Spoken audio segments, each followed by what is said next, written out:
Spensir, my man, welcome back, hanging out with us again at the self-hired studios like you so oftenly do. You come and hang out. You come and hang out all the time. We're family, man. Self-hired THC, man. It's crazy. We're looking at this. I don't even know what this is. This is like a mini movie, but this is really just a commercial, or what is this right here? I mean, this is like a video, that type of video me and Kev would shoot every day, man. Like, we got busy every day for a year, shot new videos. We're hitting them in the head with new content every day. You know, that's something that no one person in the industry ever did, was come out with new content, quality content like this every day. Like, literally, Kev would be coming by the shop every morning, and we'd be getting busy. We put so much emphasis on always coming out with new content, and obviously Kev's a genius, so we came out with some dope shit. Yeah, no doubt. That was that's my favorite wall right there, by the way. Dedicated to keep you medicated, dedicated baby. To keep you medicated. Trademarked. Hello. Oh, you got that trademark? Hell yeah, I got that trademark. Good look. Man. Good look. People were putting that on the front of their store. I sent them cease and desist letters all day. You sent them cease and desist? All day. You know, it's funny because people back in the day might have done that a little bit. They might have taken a different approach with Even that. me back in the day, I would have taken a different route, but I transformed myself into a businessman, so you gotta act accordingly. We definitely see that. We know that you've been, I want to say, a trailblazer in, I don't want to say the dispensary or the cannabis industry. I want to say in doing it the right way. Like, thank you. Taking financial hits. Your store is literally closed right now. Yep. And for those that don't know what I'm talking about when I reference the store, as you would have just heard in the intro, Spensir is, the founder, the owner, the operator of THC, the Healing Center, which I don't know. We actually just had to change our name. No way. Yes. You're lying. Yeah, because one of the new rules with legalization, you're not allowed to have anything to do with being medical. And of course, healing is a medical word. So healing is a medical word? Yeah. I'm just THC Canada now, but everyone, I've been to the Healing Center for 5 years. Everyone's going to always know us as the Healing Center. Yeah. I'm always going to rep the Healing Center, but legally, THC Canada. THC Canada, just THC. That's all right. THC. Either way, listen, Globe and Mail called you guys what they call you, the Apple Store of dispensaries. The Apple Store of dispensaries, man. That was one of my favorite quotes I ever heard. I mean, over the last 4 or 5 years, I've heard numerous lines about my store, but Globe and Mail, the Apple Store of dispensaries, that was definitely one that made me feel real good, because when I was designing the store and putting the store together, that was the vision, I was trying to create a higher end store, sort of like the Apple Store with the service of the Apple Store. So to get those kind of accolades like that, it's a blessing, man. It's definitely not just, you didn't just pull some kids off the street and be like, here, we're going to sell, medical marijuana. That definitely wasn't the process. Tell me a little bit about how you guys are renowned for the level of service, for the branding, but more than that, the knowledge, the product knowledge and just general service know-how. How did you find these guys to work in your store? Man, every single person that works for me, I recruited them. They were either customers or they worked at other stores that when I was building my store, I would go to other stores and I would see these guys working. And, if one of them really looked promising to me and had a lot of knowledge, had a lot of good service, I would kind of put the word out to them that, I'm opening a store, and started building with them and kind of put together the dream team of cannabis, man. Dream team. Man, our store, we had the best product, so people were coming for the product, but more than that too, like this level of service, like there wasn't one question someone could come into my store and ask one of my employees and them not know. Mm-hmm. They were the most knowledgeable, hardworking people, and that's kind of what set us apart. Like, so many people just came into THC because they were having a rough day or whatever, a rough week, and they just wanted to come in and catch a vibe. Mm-hmm. And pretty much all my employees would listen to what everyone had to say and make people's day better and whatnot. So I feel you, man. Like, and that's I've been in there. I've seen the vibe. It's all smiles. Like, for me, at least, there's like a stigma around it where it's like, oh shit, I'm walking into a dispensary. I don't know. I have no reference point. Like, if I walk into a cafe, I know what I'm getting. If I For walk sure. into, a restaurant, I know what I'm getting. If I walk into a dispensary, I'm like, I have no idea. And like, even, let me put you to the test right here. Actually, like, let's say I'm an average office worker, 30, October, whatever, weed is now legal. And I'm like, you know what? I want to try it. So I walk into THC and I'm like, okay, so, I mean, you got, oils or edibles, but then just from the flower standpoint, I heard there's something called like an indica, something called a sativa. I mean, for our listeners, like, break that down for us. What is the difference? What is the difference between indica and sativa? Yeah. Indica, aka Indicouch. It's a heavy, sedating, knockout, relaxing. You know, it's a really good one for end of the night or after a long day of work, after working out. Very relaxing. For me, that's all I smoke is indica. Mm. Just because I get a little bit of anxiety sometimes, just because I have so many things to do every day. Mm-hmm. So smoking indica just keeps me nice and relaxed. And then sativas, you're more euphoric, uplifting, energetic. Thoughtful. Thought-provoking, Mm. something you smoke before the gym or before work or whatever, Get your mind before going. you go out. You know what I mean? No But doubt. I mean that when you say the THC was different in those regards, that was my motivation of getting in the industry. You know what I mean? Like I was a customer before anything. Right. Before I opened up my store, I was a big time medical marijuana advocate. Mm-hmm. So I used to drive around to, when I first opened, there was only a handful of stores compared to how it was. But I used to go to a new store every day, and there was not one time I ever left a store like, man, these guys are doing it right. Mm. You know what I mean? Every time I left, I was like, damn, place is dirty, or man, those employees weren't very helpful. They didn't have good service, or Mm-hmm. man, that product wasn't too good. You know what I mean? So sorry to cut you off, but what time frame are we talking here? When was this? Because some dispensaries are stepped their game up in a major way now. Probably after looking at your store. When was this? This was like 2013, Oh, yeah. 2014. Damn, You know what I mean? that's 6 years ago. For sure. Damn. A lot happened in that time, man. Like when I first opened up my store, there was only like 7, 8 stores, Right. and then it blew up. And it was dangerous.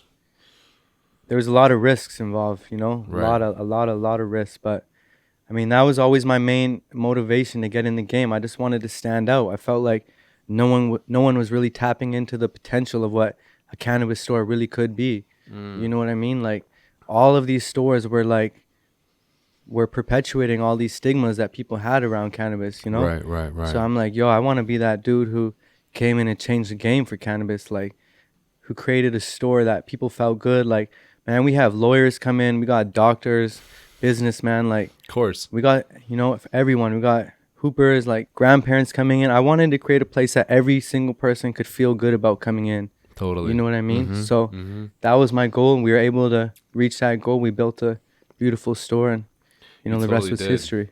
You totally did. I'm looking at this video right now, and I've been in the store, and I'm in the process of doing a little interior design of my own spot. I'm looking at that wall. Is that fake? That can't be real. That's a living wall. It's alive. That's alive. It's alive. That's a living So wall. there's like dirt or something Yeah. underneath it. So there's it's- maintenance that goes involved That's with moss, or what is that? that. That's moss. Damn, Yeah, that was no joke, man. that must have cost you something. Bro, when we were first opening, we ended up using our last 3 bands on that living wall. And No way. yeah. And I remember being a little upset because I'm like, damn, we really used our last 3 bands for that wall. Like, damn, we could have really used that somewhere else. Like, Yeah. we could have, used that, with some new equipment in the back or Yeah. whatever. Or just but, to have some cash. yeah, but I was upset at the time. But looking back, man, like that's what made one of the big things of our store, It's a man. beautiful No touch. regrets looking back. It's a beautiful, beautiful touch. And that's our slogan, that's our members like live by that slogan. Totally. You know what I mean? It really showed me how powerful a good slogan is to a company, to a brand. You know what I mean? It's right. It's right there with, you know, the name of the brand. You know what I mean? And I know The that. name. Yeah. To all you young businessmen out there about to open up a company, yo, don't rush your name. Take your time with your name. One of the reasons we had so much success is because our name was so dope. You know what I mean? 100%. And like obviously there were other aspects that came into play, but a good name could take you a long way. So what are the names were on the docket? Like, was this a tough process for you to find this, or what? Bro, it took me like a year to think of this name. A year? I used to walk around with a notebook every day, and I'd write down like 10, 15 names a day. And then I would read them at the end of the night. I'm like, nah, those were trash. You know what I mean? And then when the name hit me, I called my bro. I'm like, yo, what do you think of this name? THC, the Healing Center. That's the one. Done. Let's go. Done. When you got a good name, you just know. Right. You know what I mean? Yeah. But a good name goes a long way. Take your time with the name because it's important. Take your time with the branding too. Like this, the way you have it set up in your store and just the overall aesthetic. And I know you work with the Self-Hired Digital guys and all that. And Shout out Self-Hired, man. but like, you have a feel, you have an aesthetic. How did you come up with that feel and aesthetic? Because for me or other young entrepreneurs, I might be like, okay, I want to open up a storefront. I want to open up, even if it's, you know, a Shopify store or if it's that, whatever it may be. I might have an idea or a customer that needs to be served, but I don't have necessarily a vision or visual deck, or how do I put the pieces together? Like, this is a brilliant brand. It looks like it was executed by a consulting firm that you tossed $1 million to. You know what I mean? For sure. Right? When it was just us, like doing our thing, just a couple of young guys. But so I had a lot of inspiration. You know, one would be the Apple Store. Right? Oh, really? Yeah. One would be the Apple Store. Two would be my man Martini. Yeah. Shout out to my guy Van City. Like, yes, sir. Man, without him directly telling me what to do, he gave me $1 million worth of game. Yeah. I used to work for Martini for a couple of years, selling sneakers, selling hoodies. At Dip. Yep. And man, I always paid attention to all, like, anyone who was doing things right, like from, you know, music moguls or whatever. I'd always pay attention to them. That's the exact reason why you have people listen to you right now. For sure. And Martini, like, he didn't have he's a busy guy, so he didn't have enough time just to sit with me and be like, yo, Spence, do this, do that. But just from watching him and, like, I like to call soaking up game. Yeah. I was able to soak up so much game, and, like, you know, he's the branding king. So I pretty much saw what he was doing with the branding and emulated that into the cannabis industry. Because when I first got into the industry, there was a huge lack of branding. Like, we were the first people ever to do branded bags. You know what I mean? Like, do all the branded photos, like branded clothing, branded everything. You know, no one was really doing branded stuff. So that's one of the main things I brought into the game was branded everything. And that's something I learned from the OG Martini. So, you know, like Apple Store, Van City, and like, yeah, you know, like those are a couple amongst many. It'd be hard to go through my mental Rolodex right now, but those were a few things. And like, pretty much it was just how to create a high-end, welcoming cannabis experience for the consumer, you know? Right. And so with that, we're like, okay, the jars have to be like this, you know, like the all white is going to be really inviting and relaxing, you know? So. And that was before Off-White even came in. For sure. Like, everything was so thought out, man. Like, yeah, crazy. You know, like, I was just talking to my bro the other day, like, we're adding up how many hours I think I put into this company. It's probably like 50,000 hours, you know? So everything was calculated. You know, we just tried to build the most legendary store in the history of the city, and we did that. Man. It is. And I tell you, like, man, it's just, like you said, welcoming. And for me, that, like, me personally, there was a stigma around it. And I didn't even want to go to places like that. That was our goal, erasing the stigma. Right. And we were able to do that, man. Like I said, we had everyone coming, like, all different walks of life. People who might have, you know, not wanted to go into a cannabis store before, but now they're coming in 2-3 times a week, and they're in love with it just because they saw a different look and a different feel, you know? You're capturing the high end of the market too. Like if you can get doctors, lawyers, advisors, and things, you know, consultants and people of that nature coming in, those are probably they're probably their average check is a little bit larger too. For sure.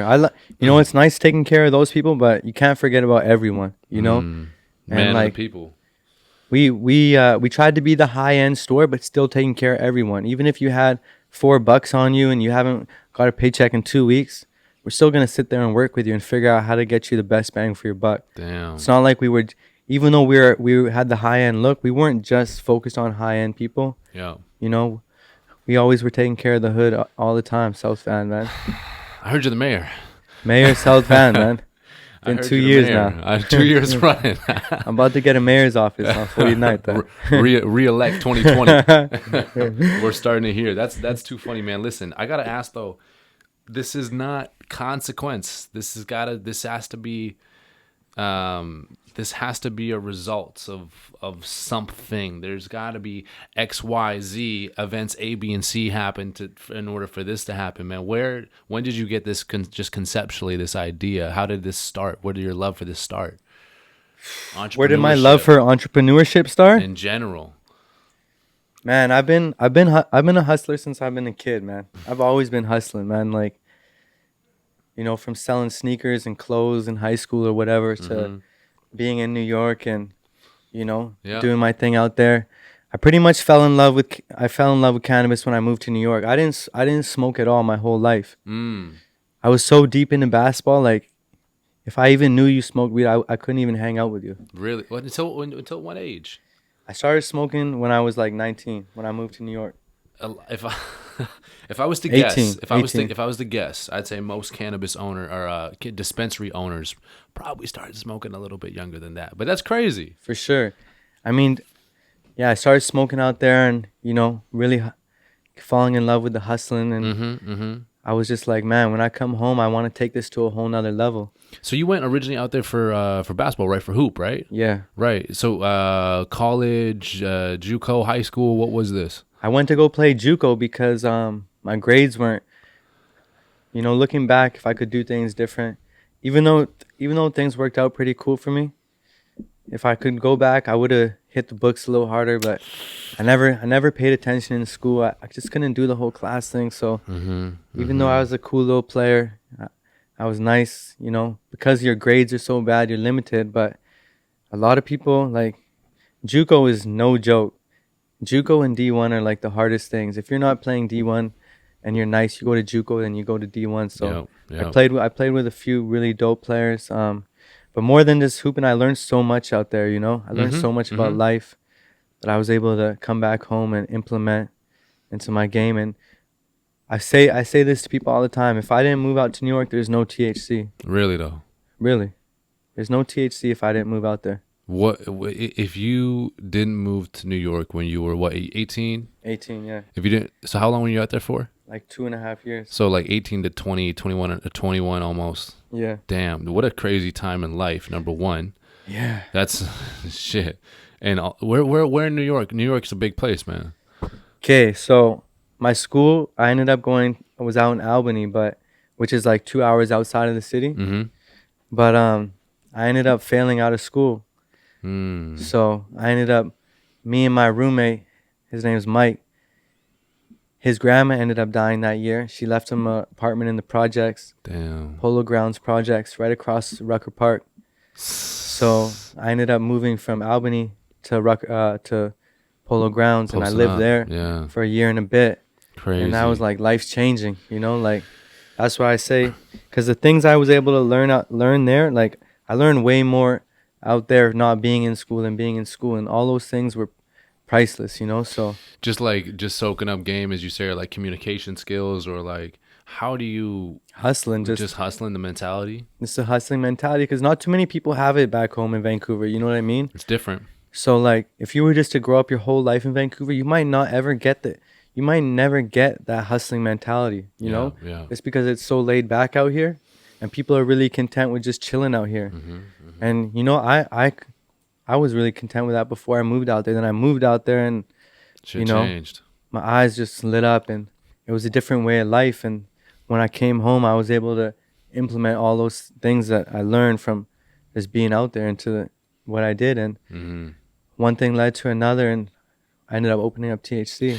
Dude, learning that frequency or that pace, I don't mean to get to like woo woo on you or whatever, but just like people move at a certain pace out here, you know what I mean? For just sure. day to day, or any communication or whatever it is, like just jumping 8 steps up and then working on that frequency. Like maybe that's one of the things that maybe not kind of attracted you into the team itself higher. Like these guys are moving at a fucking pace. Bro, Kev was my favorite person to work with that I met. Just because like I move at such a high pace, and like Every day. I got to work with people who are accountable, people who are hardworking like me, and you know, people who are just gonna be there all the time and like really bring it every day. And Kev's one of the few people I met that bring that same level to the table as me. So Totally the whole team, man. But I'm just saying, the whole team, you too, even, man, you've been one of the dopest people I met this year, and we're gonna keep it moving, and we're gonna do it. We can't really talk about that too much. There's plans for the future, but we'll leave do that for a lot another of dope day. shit together. Yeah, we'll talk about that one in retrospect. Hell yeah.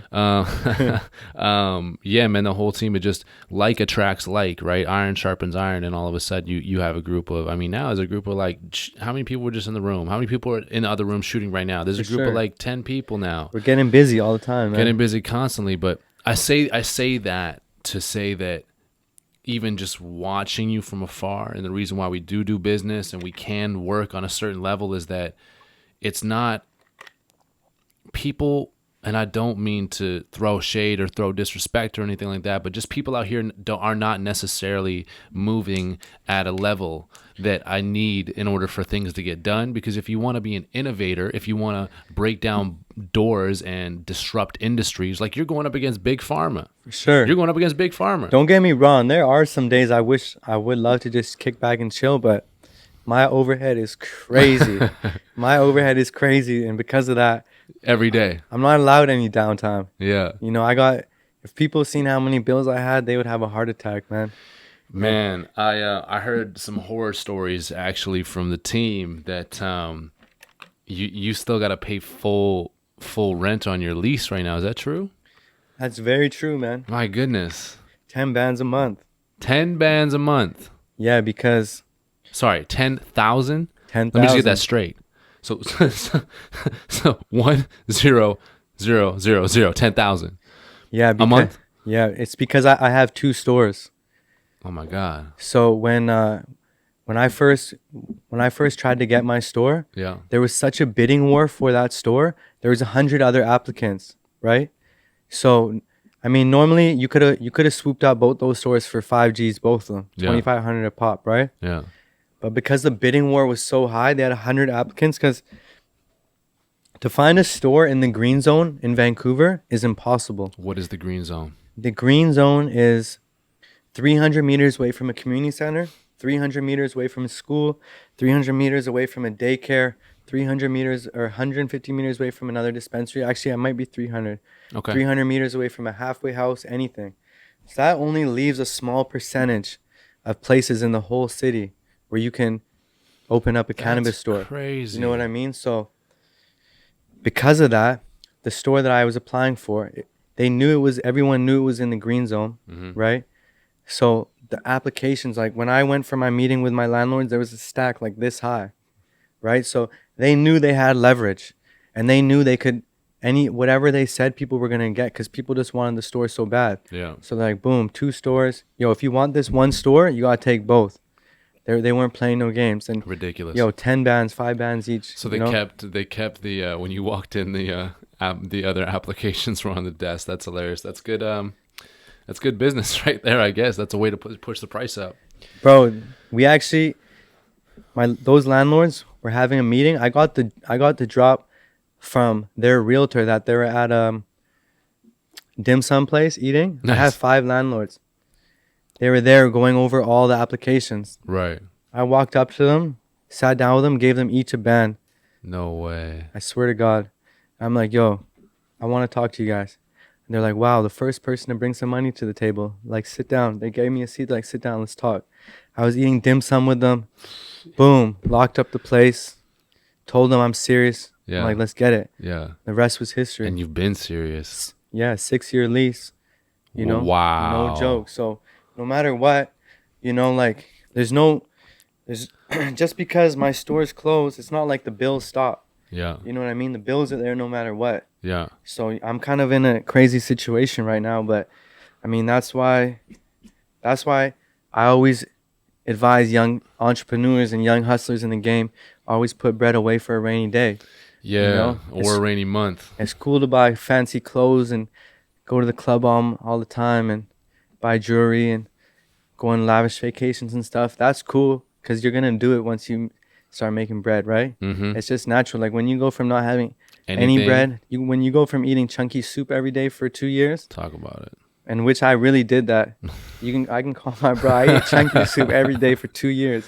Damn. When you go from that to, you know, making more money than you ever thought you would, you're going to do that. But the challenge is to always put bread away for a rainy day. Yeah. Because you never know when that day's coming, and that day hit, and I'm in it right now. Well, yeah, in it right now, man. I mean, I have a little bit of context on you, so I mean, this is not your first rainy day, brother. It's not your first time. So I don't mean to cut you off there, but we gotta run that back a little bit. So you go to New York, you end up playing hoop. After a year, that doesn't work out. You come back home, and then what? Then I ended up working at Dipped, actually. Oh, no way. Yeah, I ended up working at Dipped. Shout out Van City. Yeah, I ended up working at Dipped. I hit up Martini. He had me come through for an interview. I worked at Dipped. Meanwhile, I'm, getting my feet wet in the cannabis industry, doing my thing. Yeah. And then it was time. I found the store, right? Mm-hmm. But when we found the store, it had just been burned down. Like the dude who owned it before, it was like a Filipino grocery store, and I guess he was doing some insurance type fraud shit. Oh no! Because he wasn't making no bread there. Right. So he had actually burned the store down. So when we got the store, it had just been burned down. Damn. So when I leased out my store, mm-hmm.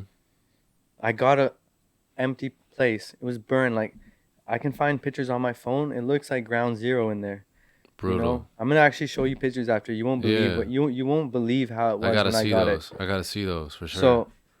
So for sure, this is not my second time. We spent 1.5 years paying rent, building the store, because you couldn't even apply for your business license until you had your occupancy permit. And to get your occupancy permit, you have to get your building permit, your development permit, all those things. Mm-hmm. So I couldn't even apply for my business license for a medical marijuana dispensary, right, until we were finished building. And because there's so many hoops when you're building, it took us 1.5 years, like 3 different plumbing permits, 3 different electrical permits, sign permits, alarm permits, development permits, building permits. No way. And that whole time you're building, there's no guarantee that you're even going to get a license. Right. So that's why this time, like, I live by the quote now. Nip Hustle said it, and my boy Kev Hunt always reminds me every time he sees me, never let a hard time humble us. Never let a hard time humble us. Double up. The first time I went through it, bro, I really was going through it. Like, I was stressed out. I lost so much weight. Damn. I wasn't talking to anyone, like, I couldn't, like, it was a bad time. But, now that I've been through this before, I'm just seeing it different. Like, mm-hmm. stress will get you nowhere. I'm going to deal with this situation no matter what. It's going to be here no matter what. Mm-hmm. And I just got to, be positive and trust that everything's going to work out, because, I've done it before, and I'm positive I'm going to do it again. Yeah, man. I remember I met you, like, I want to say 6-8 months ago or something, the summer, essentially, I think last summer, something like that or whatever. Your business was going extremely well. You had as we just saw in that video there, you had lineups out the door. You could pull a clip up. Pull the clip back up. Like, you had a very solid member base, client base. There you go, right there. And shout out to all my members, man. Like, THC isn't shit without all my members. I had the best members in the world, man. They were so loyal. They showed so much love. But yeah, man, we had a very viable business. It was booming. Shout out to you wearing a Van City shirt right there, by the way, too. That was hilarious. A Van City THC collab. That's hilarious. Shout out to Van City, man. Martini threw me so many alley-oops in the game, man. That's crazy. We were one of the first people to do, like, that's a Vancouver THC. That's my famous strain, Dank Schrader. We did a hoodie. The nug is in the shirt. There's me selling a hoodie. No way. They sold out in 24 hours. Crazy. You know what I mean? But okay. So for those guys that are just, for everyone that's just listening, doesn't have the video on here. So we're looking at a video right now that the crew produced. Kev is going. What are you handing out there? Samples or something? What is that? Yeah. So we did this thing, and it kind of became iconic. Okay. We did a thing every last weekend of the month. It was called the Huge Clearance, THC. Yeah. And I see. So what we did, we would get food for all the members, breakfast, lunch, and dinner. No way. All 3 days. Wow. And we would have a different supplier donate product for us. So wow. Everyone came through, and not only that, we would blow all our prices 50% off. Crazy. Because we were getting so much product all the time, and we were gonna, to stay exclusive with all these people, you had to take the drops no matter what, right? Right. So a constant challenge was getting rid of old inventory and getting the fresh new inventory, stuff in, right? yeah. So we found a way how to take care of the people, give back to the community, and also benefit us. Totally. So every last weekend of the month, free breakfast, lunch, dinner, free product for everyone, wow. and the prices were 50% off. And man, it was a idea at one point, and then it became a legendary thing. Like, that's crazy. Like, this is how the store was, like lineups out the door. Yeah, man. And so, yeah, again, for those that are just listening, like this lineup in the actual store itself, in the room next to the store, and then out onto the sidewalk and down a block on the sidewalk. I mean, it's really no joke. Thing. My neighbors used to be tight because there would be a lineup going down the street in front of their store. They're like, man, what's going on here? But yeah. That's in part of the fact that we had the best members. So, it sucks. Like, imagine you're LeBron James in his prime. You're dropping 40 points a game, 10 rebounds, 10 assists. Yeah. And then you get the word, yo, you just gotta shut it down. Imagine that. You know what I mean? Like, yeah. I was in the prime of my career. I was pulling off better numbers than I ever had in my life. Yeah. Not just financially, but in terms of sales and in terms of how many customers we're signing up and this, that, and the third. But it's unfortunate, but fuck, I'm not gonna I don't want to dwell on make it seem like I'm so hard done by. Woe is me, all that. Yeah. Because I've been blessed this whole time, so I believe everything happens for a reason. You know what I mean? Mm-hmm. Maybe God or whoever wanted me to learn some new lessons, and wanted me to regroup and change things up for the next run. You know what I mean? Because there are certain things that I feel like that I was kind of getting carried away with and whatnot that I need to tighten up. So gotta learn that's somehow. Why I'm treating this whole process as a blessing. I gotta tell you, man, like I was gonna say earlier, is like, I saw you and have known you through a period in your life where, correct me if I'm wrong, but things were great. Things were better than great, man. Every day, man, I lived my dream life. I'm still living my dream life. Don't get me wrong. But, yeah. Every day I'd wake up, go to my store, work. See lines out the door. Yeah. Product flying off the shelf. Yeah, it's a beautiful thing. It's a beautiful thing. But like, you know what, man? You're still there. You're still. I'm looking at you mentally right now. And the Spensir I saw before and the Spensir I see now, I'm not seeing a big difference. Never let a hard time humble us, man. You still got a smile on your face. I'm going to keep it moving and grooving no matter what, man. Right? You know what I mean? They're going to have to really do something to me to knock this smile off my face. Man, they're going to have to take out an arm, a limb, a leg. I just want to keep putting out this positive energy, because what you put out is what you get back. Yeah. And that's something I learned, just growing up.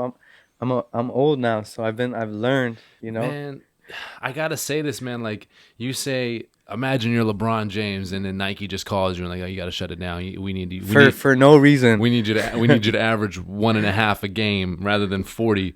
And yeah, so I mean, metaphorically is an analogy that works. But what I'm saying is that in a sense, an athlete's prime is 5 years. Maybe for LeBron, it's 10 or 15. He's a freak of nature. Different conversation. That's why I was comparing myself to LeBron. But what I'm saying is that as a businessman, your prime could be for sure 30 years.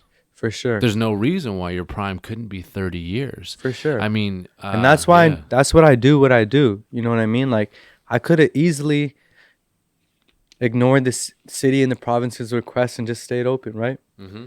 Just kept it moving like business as usual. But one thing I always do, man, I'm always thinking long term. Totally. You know, a lot of cats, they're thinking about tomorrow and like, how am I gonna get money tomorrow? How am I gonna get money to go out, buy my girl this, Mm-hmm. buy food tomorrow? I'm like, yo, fuck that. Mm-hmm. 10 years from now, 10, 15 years from now, whatever, I want my son to walk into THC and work at THC, That's you know? crazy. So that's what I'm thinking of, you know? Yeah. I hear you, but I have to admire the level of like just seeing you, the space you're at mentally, and just not like it's not even like it went anywhere.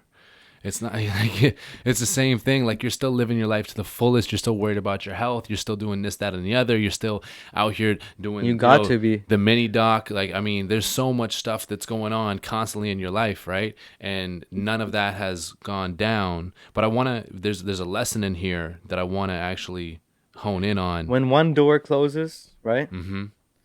Mm-hmm. Many more open, Mm-hmm. right? Mm-hmm. And like it, I mean, that's just me being a positive dude right now. Mm-hmm. So I'm just taking this time as a blessing, and just and a way to, you know, maybe this was a good time for me to open up a few more businesses, because this taught me, right? This taught me closing down that I can't always rely just on one income. Right. You know what I mean? Like, God forbid, what if this happens again? Am I gonna go through this again? I don't want to ever go through this again. Fuck. So that's why, while I've been closed down, I've opened up a few new companies.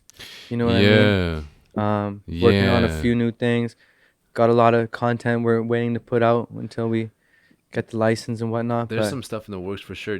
Diversification is absolutely key. They say 9 income streams to $1 billion, 7 to $1 million.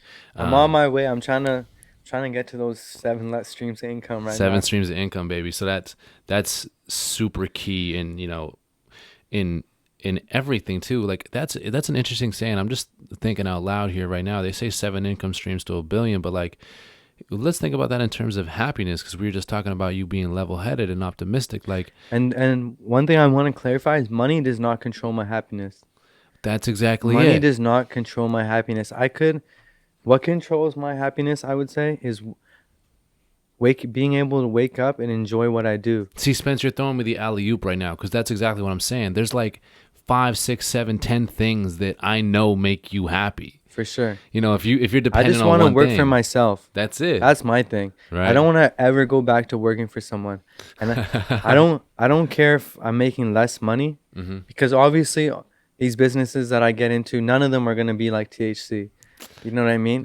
Yeah. I mean, Oh, they might be, maybe, but but it's yeah, gonna- it's another level. it's going to be very, very, very hard to ever yeah.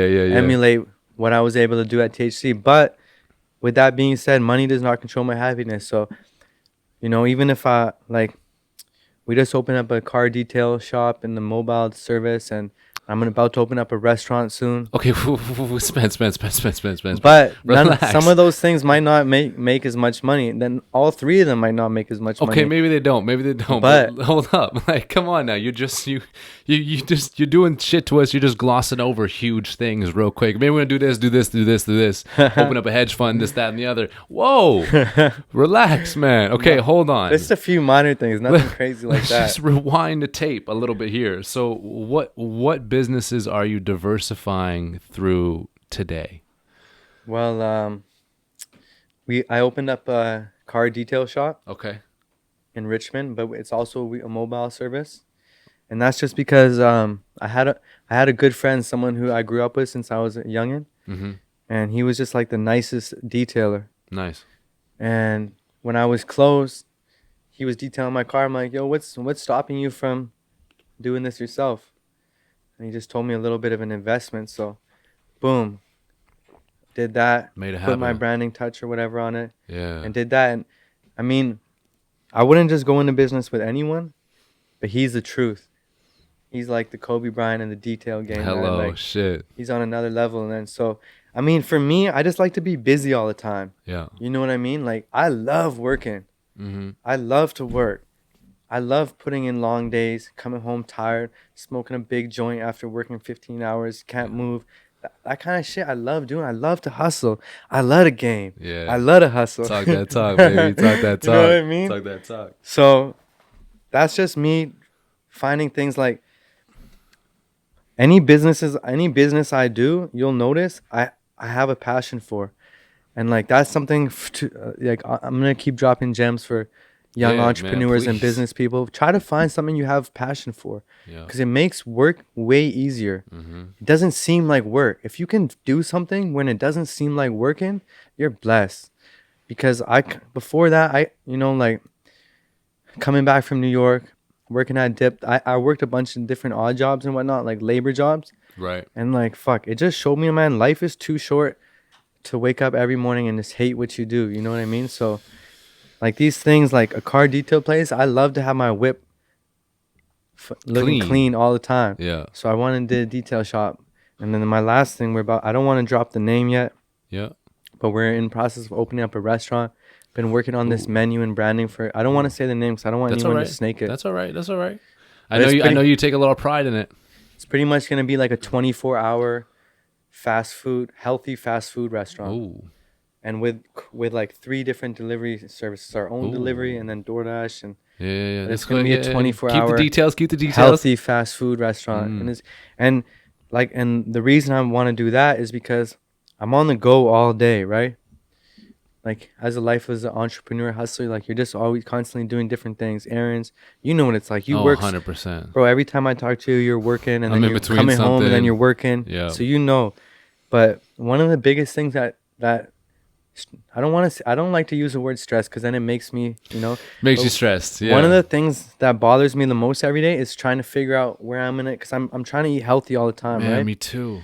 So it bugs me, like, yo, where am I gonna get this next meal? Like, yo, I'm gonna call Shorty up, or I'm gonna call Whoever. Ma Dukes up, or my Yeah. bro's a really good chef. My Yeah. other bro's a really good chef. Yo, bro, can you make something? Can you make something? Or Yeah. like, yo, I'm gonna go eat here. I just don't want to worry about that anymore. Yeah. I want to be able to pull up at my spot every day and just know that It's good, healthy. So all these 3 things are things that I have, and health right now is like my biggest passion, Totally. Well, man, it's your life. for sure. Your life. How old are you, Spence?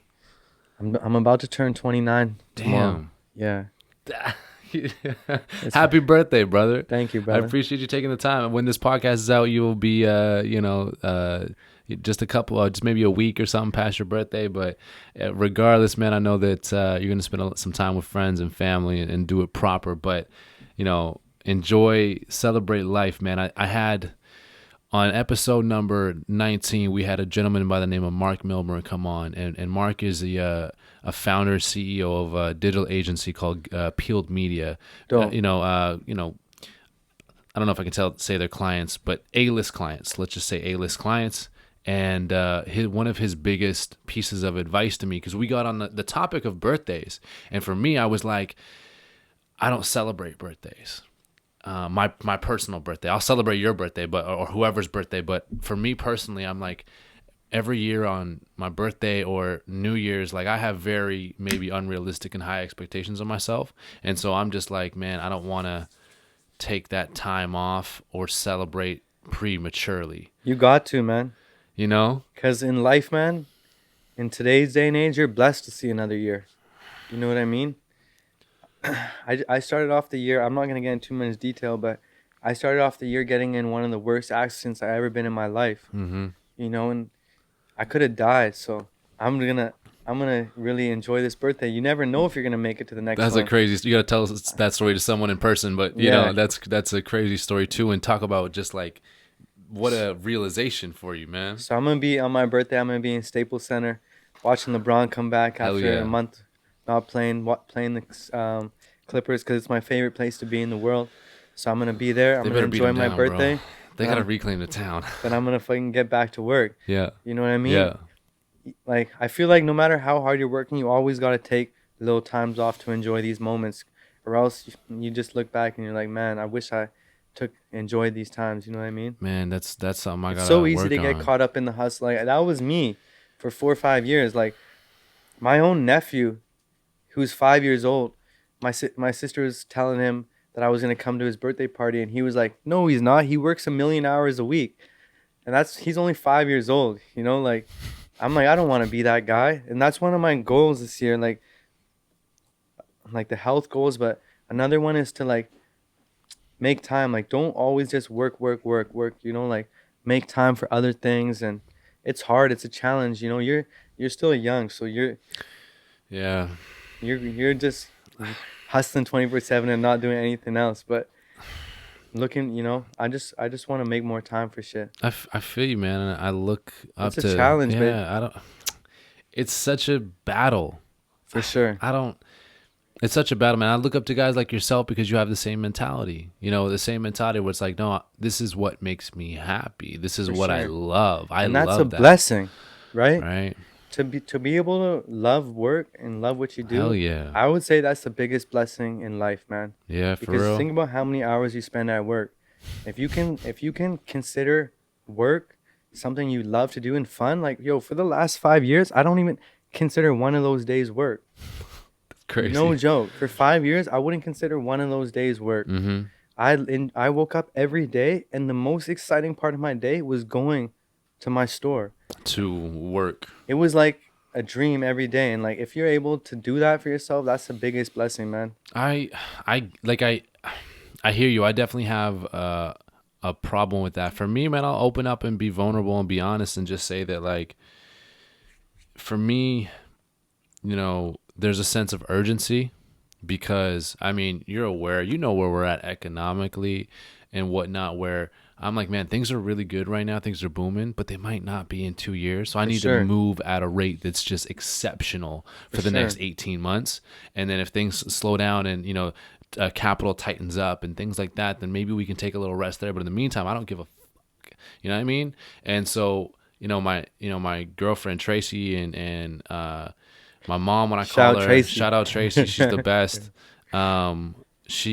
They're both just like sometimes they just sit me down and, like, you know, metaphorically slap the shit out of me and be like, dude, hey, They might have slapped the shit out of you. maybe once or twice, I ain't gonna lie.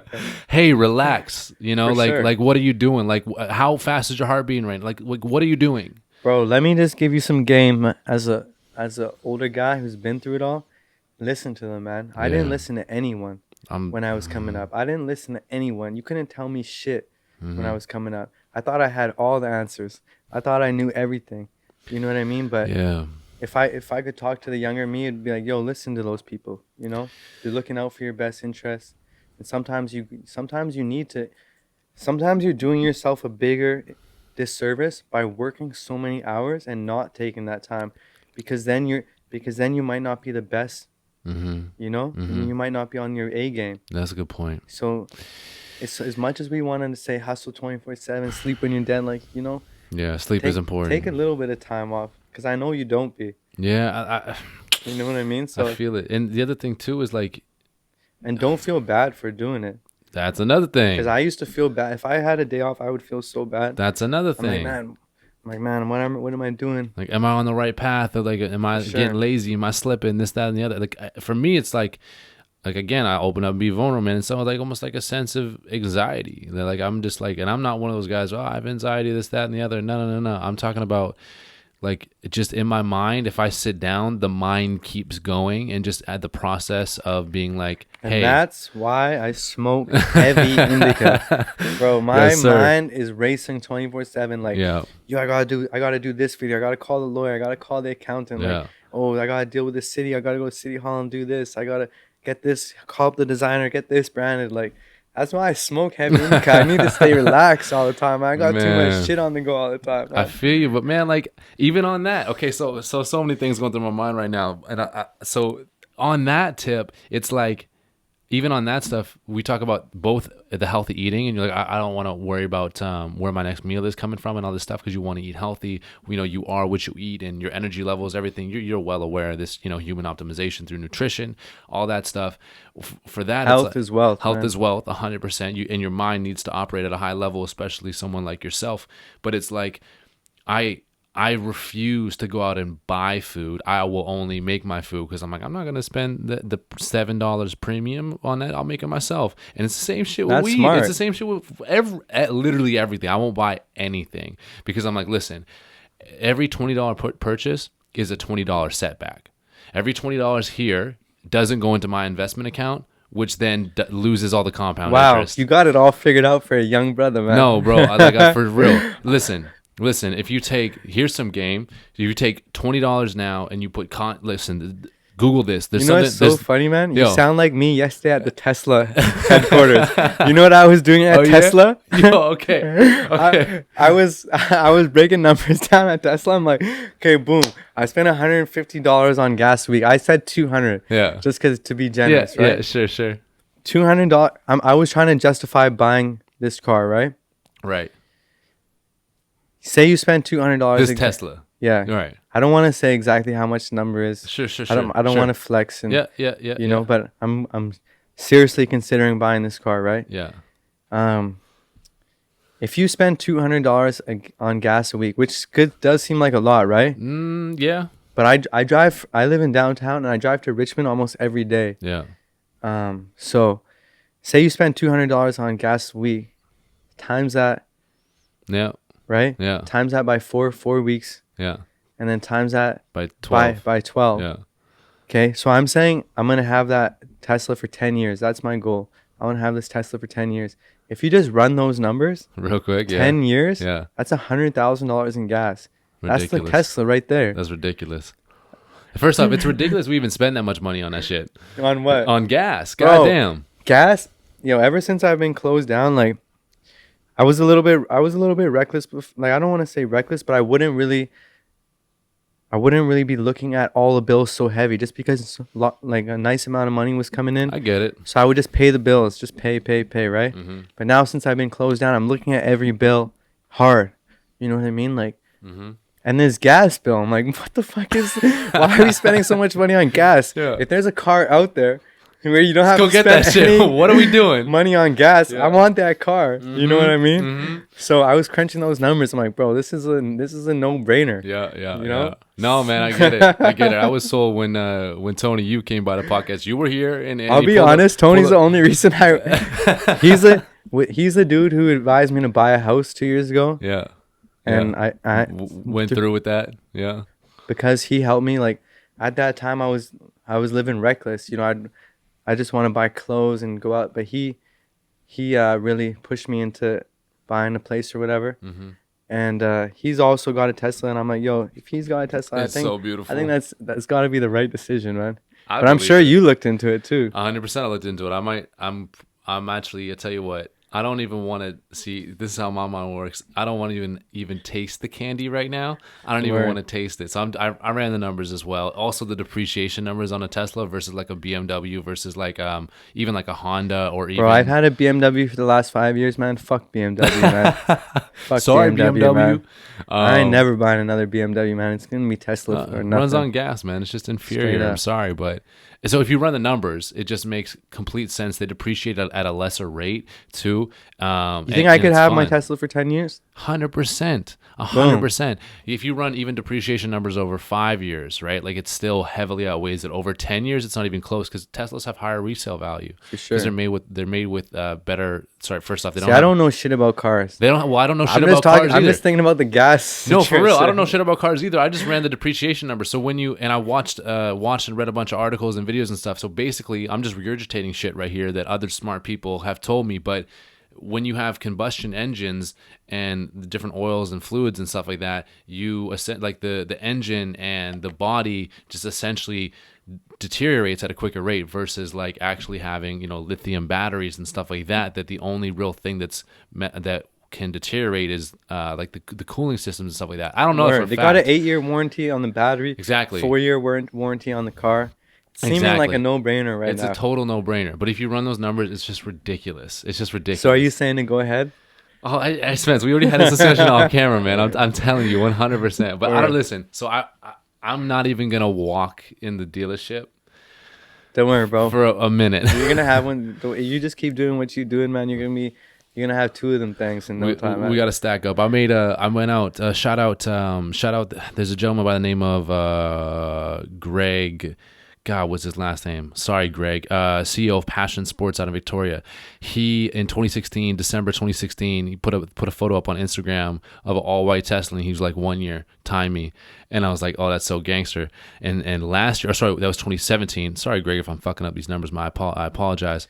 But he was like, and then at the end of this year, he was like, oh, 1 month early, but got it. And I was like, oh, Bro, right there is the power of speaking things into existence. beautiful. And I'm a big believer in that, man. Beautiful. You got to. Mm-hmm. You know, it might seem like you're talking shit, but yo, you got to put those things out in the universe. Mm-hmm. You know what I mean? Mm-hmm. And that's something I've done since day one. Like, I was just a young knucklehead 7 years ago telling every single person, yo, just wait, dog. I'm gonna have the best store in the country. Yeah. I'm gonna be the Don and Dank one day. I'm gonna be the king. Just wait. Yeah. They're like, man, you're bugging, man. But Yeah. I'm like, I was just speaking all these things into existence. Hell yeah. You know what I mean? And you got to be like that. You got to keep putting things out in the universe. You know what I mean? You gotta, man. The universe works in weird ways. Shout out to Greg for getting that Tesla, man. Hell yeah. Shout out to Greg, man. I literally saw Greg on the gram. He's up in Whistler right now and drove his Tesla up there. That fucking guy, ridiculous, man. I'm happy. Word, I'm super man. happy for you, man. He's actually an old baller, old SFU alum, Dope, man. entrepreneur, and he does a lot of stuff for kids out there. So shout out to you, Greg. Greg, if you come by Vancouver, make sure you stop by the studio. We'll chop that up and send it to him. But dude, we glanced over two things I want to run back to because they're questions that I have personally for you and questions that I need answered as a young person. And I hate that you refer to yourself like an old person because, brother, you're not. but Bro. you're gonna be 80 years old and in your business prime, right? So just relax. No, for sure. You say take time off, this, that, and the other. I understand that, and I try to implement that. The thing that I have a really hard time with is, so I do a lot of stuff in athletics, I do a lot of stuff in finance, and I do a lot of stuff with self-hired and digital, and that role's grown a lot. All the roles have grown a lot over just in the last 12 months. I struggle with, I can't keep up friendships. The only way I keep up friendships is if I'm working in a business capacity with you. Bro, that's just some of the sacrifices you have to make sometimes to really elevate yourself and to really put yourself into position to win. You know what I mean? And like, you're a product of who you hang out with. If you hang out with 9 people who are getting it, you're gonna be the 10th person who are getting it. You know what I mean? So I feel you. My circle wasn't right. I had to audit my circle, and you know what I mean? And those are tough decisions you have to make. But if people, if you really want to get there, those are those hard decisions that you have to make sometimes. Yeah, and it tough. sucks. Yeah. But that's just reality. Yeah, you know what I mean? Choose wisely, I guess. Real friends who's your real friend and who really fucks with you, they won't even be mad. The people who don't really fuck with you, they're going to be the type of people who are salty. You know what I mean? For real, the people man. who really fuck with you, they don't care if they haven't heard from you from a year, because when you see them, it's all love. You know what I mean? Dude, that's crazy you even said that. So I'm sure listeners can relate to this, but I got a friend that right now that I literally hit up the other day, and I'm like, yo, my apologies. Like, we haven't talked since September or the summer. Like, how are you? And I'm like, yo, I don't want you to feel like, whatever, some type of way. And they're like, nah, don't even worry about it. We'll catch up when we're in the same city or whatever it is. And I'm like, oh man, like, bless. Word. That's like so amazing. But then, and I appreciate that so much. Like, Scott, Jade, Jacob, all the guys back on the island. Like, I come from a place where I go there once a year now. And there's certain people that hold me down, back there, that we're all in different places, but there's still a level of respect. But then on the other end of the spectrum, I had a friend that come by, and I was just like, hey, you know what? Let's go get coffee, or let's go do that. Let's go shopping or whatever. And it was like, that person said, Josh, I don't want to invest time and energy into you because you haven't reciprocated that over the past year, versus we were at a height of a very close friendship. And now, you just haven't hit me up, and I don't feel, I'm like, that hit me here, man. Like, honestly, don't even feel bad about it, man, because like I said, those are some of the sacrifices you have to make when you get into it. You know what I mean? Cold. You're working 6-7 days a week, 15 hours a day. when is there time? Man, if I have time, like I'm giving it to my girlfriend or I'm giving it to my family. Straight up, man. You know, and other than that, it's got to Straight be up and business down. relationships. You know, and fuck, it's you know, man, that's maybe my biggest struggle right now. You know, and just Like know, I said, man, the people who are really down with you and who really rock with you, you call them after a year of not talking. It's all love, no matter what. for real. So that's actually a good way to test who's really in your corner. Mm-hmm. You know what I mean? Because my realest friends, if I don't talk to them if I call them after a year, it's all love. It's like, bro, what are you doing? Come through. Let's watch a game. For real, and I not a see you day's doing your gone thing. by. I'm so happy for you. You know what I mean? Yeah. Hell And yeah. So that's my advice to you. You know, since I'm older than you, I've been through Appreciate it all. that. You know what I mean? I appreciate that. Yo, okay. Damn, y'all got me feeling a type of way. Hit me at home. But before we got into that conversation, we were talking about health foods and potentially opening up a new restaurant business, healthy fast food, this, that, and the other. What sparked this, I don't want to call it a resurgence of health, because you were once an athlete and now you turned businessman and now you're going back towards the health a little bit. How? Okay, pretty much without touching on too much. When I first opened THC, Mm-hmm. I was working like 16 hours a day, sometimes 18 hours a day, Yeah. which was regular, right? Yeah. And you know, when you put so much importance and some on money and making money, like you just forget about health and all those things, right? Yeah. Like when you're first opening up a business, starting a company, you're working so much, it's easy to put your health on the back burner, right? Mm-hmm. Mm-hmm. And because of that, I was dealing with so much stress, eating so bad. Like when you're working all those hours, at the end of the day, you just call whatever's. What happened? Oh, at the end of the day, you just find whatever food's available, right? Yeah. And because of the way I was living, I ended up getting diagnosed with a little disease. Oh no. I don't want to touch on it just because it's personal. Okay. But I ended up getting diagnosed with a disease in like 2016. Oh no. And I swear to God, I'm actually happy I did. As crazy as it sounds, I'm actually happy I did, because it opened up my eyes like crazy.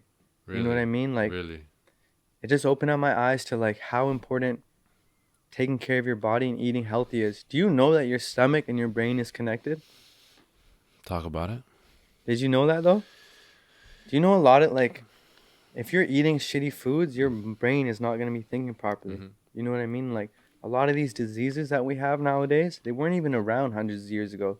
It's all from the foods that we decide to eat Mm-hmm. and the skin products that we put on. Totally. You know what I mean? So There's chemicals and a lot of stuff. just from working so much, getting diagnosed with that, and it just opened my eyes up. And you know, God bless my brother Akeem, who he really dove deep in that, and just from him being around him, soaking up game, I just got inspired, man. Like to me, it's like, man, what's the point of having all this money if you don't got your health? You know what I mean? Lose I don't it want to all. be that dude who's got hella money but looks like shit, Yeah. and you know, is having all these health problems. It's not even worth it. What's the point? There's no amount of money in this world that's worth that. Mm-hmm. You know what I mean? So I started putting more emphasis on health, and you know, and it's a huge passion of mine. I just feel like too many people are like, they don't have any good food around them and stuff, and like it's Mhm. crazy what eating good food can do for you. Changes your life. It changes your life. It changes the way you think, changes the way you feel, Yeah. everything, you know. So I'm very passionate about it, and I'm really excited to eventually open up this restaurant, because I think it's gonna not only be a viable business, but I think it's gonna be a huge, it's gonna be a really good thing for the community, man. Mm-hmm. You know what I mean? And one thing that I always like to do, I always like to do something that can positively affect people. You know So what I that's mean? another That's thing. why Yeah. that's why I always loved doing the dispensary. Mm-hmm. You know, where like other people back in the day, they might have sold this or sold that. I could never do it, because I couldn't live with the fact of what I'm doing to people and their health and this. I always felt good about selling cannabis, Mm-hmm. because I legitimately felt like I was helping people. Healing. I was healing people. Right. You know what I mean? So I just, health and the food, it's just a big passion of And mine. I know that. And that- Yeah. And that's another advice that I have to young hustlers and entrepreneurs. Don't get so caught up with the day-to-day working so much that you put your own health and your own body on the back burner. You know, it's challenging as it is. You know, go find a way to go to the gym. Yeah. Find a way to get a workout in. Yeah. Find a way the night before to make a nice healthy meal, make a smoothie in the morning. Mm-hmm. You know what I mean? Don't be that guy like me who was working 15, 16 hours a day, Mm-hmm. eating Domino's or calling Whatever you could get. whatever it was. You know, a big thing of mine was fried chicken. Yeah. Like, Fuck, I love fried chicken, I used to work till like 12, 1, 2 in the morning, then Yeah. go eat that. But, you know, everything happens for a reason. And like, I'm glad, looking back, I'm glad that health thing happened because it opened my eyes up. Mm-hmm. And if that didn't happen, then it would have happened to me at 60 and it would have been too Where late. you couldn't bounce back. You know, I'm still a young dude, and I'm by the grace of God, I was able to, Yeah. you know, put that thing behind me and keep it moving, just keep eating right and taking care of myself. Yo, man, for sure. That's paramount. It's absolutely paramount. People always talk about like, hey, man, I want to do Adderall, or I want to, you know, I want to use all my brain, or I want to this, that, and the other. It actually makes me sad seeing all these kids who look like me, like, you know, my people younger, like sipping lean and Crazy doing shit. perks and doing this, that, and the third, Xannies. Like, it's so sad, man. Like, there's too much like promotion of negative culture and that. Like, we need That's the problem I got with hip hop right now. I want to promote, you know, real shit. That's Like, yeah. I mean, investing and saving, living right, taking care of your body. mm-hmm. You know what I mean? Mm-hmm. Yeah, Giving man. back to the community, shit like that. But dude, listen, a lot of people don't understand that human optimization has been a point of mine that over the last 12 months I've really, really emphasized because, you know, I'm 22. So for me, I want to be Damn. 20. I want to be your age. I want to be 26. I want to be 32 and just be a monster. So I'm trying to master as much as I can right now. So when I am in my physical prime, it's ridiculous, physically and mentally. There's no reason why you shouldn't be absolutely just killing it, because I don't want to ever waste my prime physically. I know mentally I can have a long prime, but physically I want to kill. So people are always like, yeah, I'm trying to get this Adderall so I can do this, that, and the other, or be creative, or do this. And Fuck I'm like, the shortcuts, man. well, yeah. But what you don't understand is that, listen, if you have proper nutrition, proper hydration, mobility, flexibility, agility, strength, and again, like nutrition, I'm going to say that twice. Nutrition, like so many of these ailments people meditation. have, it's just because they're not stretching enough. You know what I mean? Mm-hmm, mm-hmm, So, and like so many people think they need coffee, and like I don't want to sit here and say like I'm some huge health guy. Yeah. Like I'm a health guru, because I'm not. Yeah. But I'm just learning the basics, and like I'm just seeing Me too. Yeah. I'm just seeing what it does for my life. You know what I mean? Like I feel amazing. Mm-hmm. My head feels good. I'm thinking clearly. I feel better than ever. I feel like I'm 19 or something. Hell yeah. You know what I mean? And Hell yeah. that's just because I've started putting health over money, and that's something I'm gonna keep continuing to do. Dude, people don't do it. Stay hydrated. Stay hydrated. So many people think they need coffee every day. You know That's what's big crazy? one. That's a big So many one. people feel like they need coffee every day. It's just because you're not drinking enough water. That's a You need to be huge drinking one. more water. You know what I mean? Huge. I forgot the monumental. percentage, but it's like something like 20 to 25% of people are living dehydrated every Yep. day. Like, not obviously not the people in like third world countries, but I'm talking about North America. Yep. People with access to water. It's just Because no they're like, I'm thirsty. I'm going to drink a soda. oh my God. Don't even get me started on sodas, man. Literally cancer. Sodas should be banned from the world, man. Yo, Spence, I legitimately think they will be at some point. Bro, soda should be banned. Like, that's just poison. And like our parents, they didn't have access to all this information like we do. So they didn't know. you know, it was regular for my mom to feed me a pizza pop, soda, This, that. you know, Mm-hmm. like whatever, Pop-Tart for breakfast, then throw on a pizza pop for lunch, and then for chicken fingers for dinner. Nachos. You know what I mean? yeah. But now that we live in the information age, like, Can't let's do do it. better, everybody. Let's Be for our better. health, Don't you know? be ignorant, man. Like people still smoke cigarettes in 2019. Yo, I'll show you this thing that I did. Okay. I'm so anti-cigarettes, man. It's crazy. Me too. I actually had a promotion at THC. It was called Cannabis for Cancer Sticks. And what we did at THC, if you brought me your pack of smokes, I'd give you $10 store credit at Hell THC. yeah. I probably got like 10,000 packs of smokes off the street. And sure, probably some there were like I'm not stupid. I know there were some youngsters, not youngsters, but I know there were some kids like 19, 20 years old. Yeah. What they were doing, they were buying cheap smokes from the Indian reservation or some shit, like $4 packs, and they were coming to THC. Doubling up. Hey, however I can get those packs of smokes off the street, I'll take them, man. I'm so against smoking cigarettes. So I grew up in a house. My mom was smoking. Yeah. And I'm not trying to say like put her down or anything, but I just grew up in that, and like I hate smoking, and it's just like here. My mother as well. Let me see that. Oh, no way. You're not even... Oh, straight. Bro, Cannabis for cancer sticks. I had these signs up everywhere, man, in the hood. Hold up. Let me read this out. Cannabis for cancer sticks. To help prevent cigarette smoking and cancer, THC will trade you $10 of store credit in exchange for your pack of cancer sticks. I used to put those signs up everywhere in the hood, man. Hell yeah. I was trying to get as many cigarettes off the streets as possible. Shout out to you. You know what I mean? Shout out to you. That's amazing, man. I grew up in a similar environment, man. I was losing money on that. I didn't even care. Yeah. As long as I could affect the community in a positive way, I was all for it. That's beautiful, man. You know what I mean? That's super beautiful. But it's crazy to me that in 2019 people still, I don't know, man. Everyone's smoking Juuls now, but they don't realize Juuls are just as bad.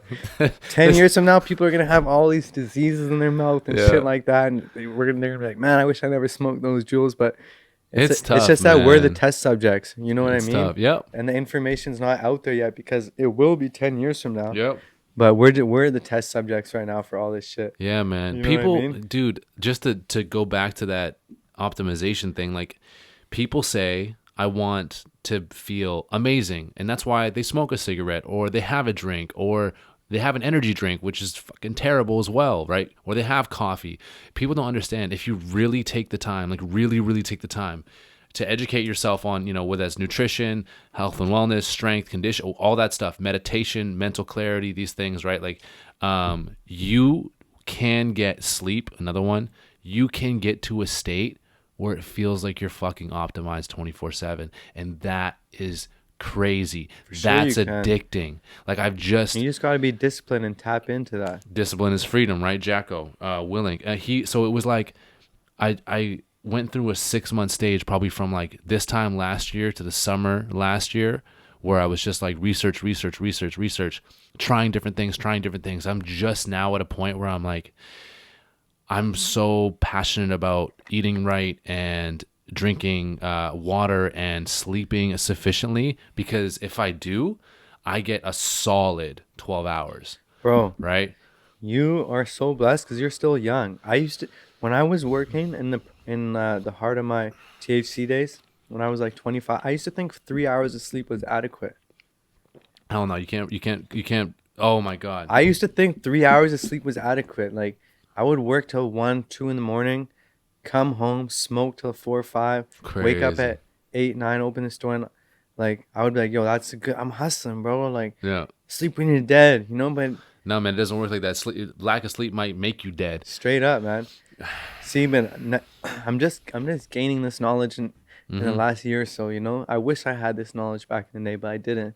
Yo, man, yeah, podcast gave me a lot of it. Podcasts, books, various, people in the industry and stuff like that. If you listen, I was working for a creative agency that was working my ass off, and I'm all for paying dues and all this stuff, but I would work so much that I was the same like you. I was like, oh, I don't need sleep. I'll sleep when I die. So I got on this thing called the Dimaxin sleep schedule, which is like, in order to have minimal cognitive function, you need one rather full cycle through your REM 1, 2, and 3, and then 2 to 3 just REM 1 sleeps. And so the REM 1 cycles take 30 minutes. The deep sleep take 90 minutes, right? So the Dimaxin sleep schedule was coined at Harvard. Ryan Leslie, who invented Superphone, put me onto it, and I did the research and read the papers. You sleep from 12 midnight to 1:30. Then you're up until 6 a.m. At 6 a.m., you take a 30-minute nap. Then you're up till 12 noon, 30-minute nap. 3 p.m., optional nap. 6 p.m., 30-minute nap. That's it. Nah, I can't do that, man. Listen, I'm not advising that. That's fucking retarded. That's crazy. I was on that for like maybe 2 months, and until like my girlfriend was just like, Josh, like, what are you doing? Like, stop it. And so that's the point. The point of that story is to say that don't push yourself to that limit and value sleep, because I'm telling you that there's a difference, and you can attest to this. There's a difference between 16 hours of meh work and 12 hours of, I was fucking on. Big time. So like I said, you think you're doing yourself a favor by working all these hours and not sleeping, but you're actually doing yourself, you know? Yeah, man, you're totally doing yourself a harm. But wow, we got way off topic there. But I love it. I love it. So, but there's a couple of things that I need to extract from you knowledge wise. Let's get it. And I need you to bring clarity for myself and for the listeners and just for the general public.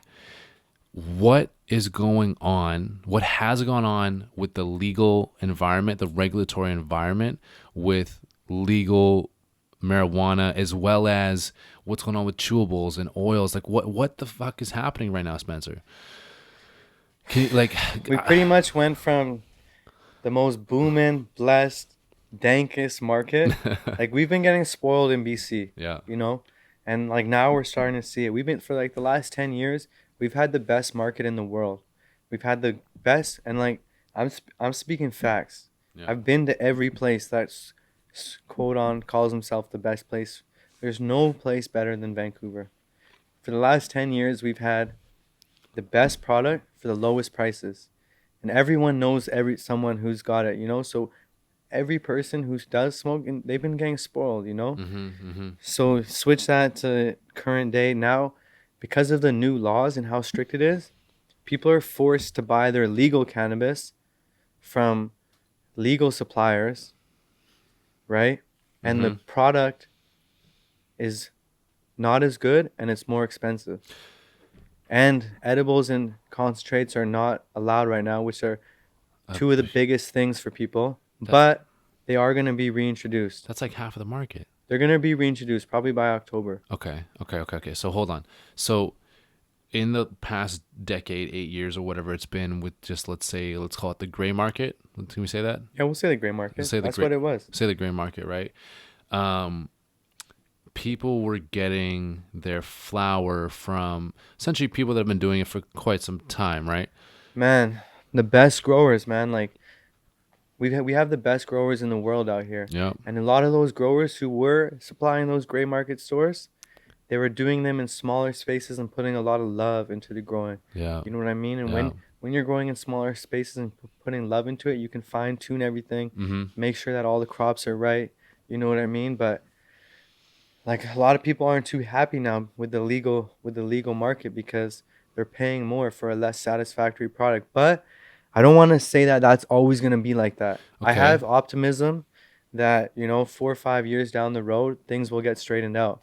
But right now, it's not looking too good. And like, for other places in the country, it's fine. You know what I mean? For people in New Brunswick and Saskatchewan and Manitoba, it's fine, because those people never had access to cannabis in the first place. Yeah. So now it's legal, and at least they have access to somewhat. But if I can compare it to food, people in Vancouver have been eating grass-fed organic steaks. Yeah. You know what I mean? Their whole life. Now you're pushing a product that's shit. Like, they're not going to support it, because in Vancouver, everyone knows someone that's got some dank shit. Okay. You know what I mean? So hold up. So a little bit of clarity here. So obviously BC Bud is renowned globally. This is not a secret. We don't have to fact check this. And so these growers are no longer growing because they weren't at large scalable Canada Health approved spots. Pretty much, to be a legal grower, you have to have multi-millions. Yo, Bree, can you try to find, I don't know if you can find this, but if you can, try to find what are the specifications to be an actual, like a legal grower. I mean, it's doable, right? It's doable, but you got to put a lot of plays together. And those are plays that the regular person doesn't have. Right. You know what I mean? Okay. So these guys, now who grows it now? Who got that business? Because there's government sealed things now, right? I mean, who are like the growers what companies, now? Like, they're multi-million-dollar corporations. You know what I mean? And like, and nothing against them, because like those are going to be my new suppliers, and I don't want to speak ill on them. Of course, right? Of course. But it's hard to grow such high quality product, large scale. It's just a fact. Okay. It's doable, but it's hard, man. Right. You know what I mean? Right. And the growers who were taking care of the grain market, like there was just so much love and like create. It wasn't always about money. It was about growing the best product. Well, craft. It was a craft. Yeah, right? exactly. Yeah. But you know, when you have a multi-million-dollar business, what are you worrying about? Your overhead. You know what I mean? And you don't want to take that time to do a 6-week cure. You just want to chop it down and get it in a bag and ship it out. You know what I mean? Because you just can't afford to do that. Yeah. You know, and like I don't want to seem like I'm being negative to the legal market, because I think everything is going to be great. Yeah. We'll figure it out. We're gonna figure it out. We're just going through some growing pains right now. It's like I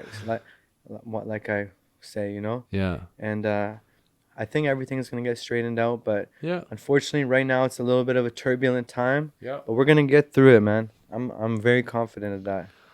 I completely agree. Listen, it's a huge transition. I think we're the second country in the world to legalize it. I might be wrong on that too. Brief fact check me on that one too. But you know what? We are going through some tough times right now in terms of the market. You yourself, as someone that was at the forefront of this, you know, it's tough to be Spensir right now.